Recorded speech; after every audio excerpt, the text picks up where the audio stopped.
la prestigieuse école de la rue d'Ulm, à Paris, a été fermée par sa direction, jeudi. Les opposants à la réforme de l'accès à l'université continuent de multiplier les blocages. Depuis la nuit du mercredi 2 au jeudi 3 mai, c'est au tour de l'École normale supérieure, ENES, à Paris, d'être occupée. La direction a fermé l'établissement jeudi matin.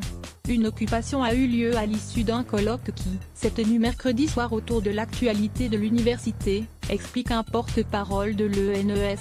Ce colloque, autorisé par la direction, était organisé par Antonia Birnbaum, philosophe de l'action, avec des rencontres et des débats sur les sujets du moment, précise la direction de l'école à France Info. Selon les participants, entre 500 et 700 personnes étaient présentes, dont l'économiste et intellectuel Frédéric Lordon, figure du mouvement Nuit debout. Plus de 500 personnes à l'ENES réunies pour soutenir les étudiants qui luttent contre la sélection à l'université. pic.twitter.com/P8OTT 5, Pierrick@Pierrick-LBN.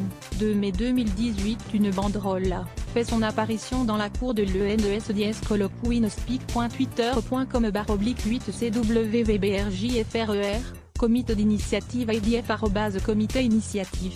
2 mai 2018. Agame Ben, Lordon, Coupa et 1000 autres à l'ENES, pic.twitter.com/NMBetwix6, Juanbranco.levé@Anatolium. 2 mai 2018. À la fin du colloque, un certain nombre de personnes extérieures à l'école sont entrées, explique l'ENES à France Info.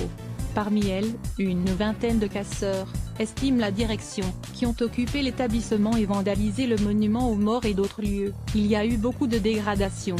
Des photos prises par des étudiants à l'intérieur de l'école montrent aussi des couloirs tagués et des portes forcées. pic.twitter.com/ne3DTAFC0, Pierre Bernat @Pierre Bernat. 3 mai 2018. La vie reprend son cours.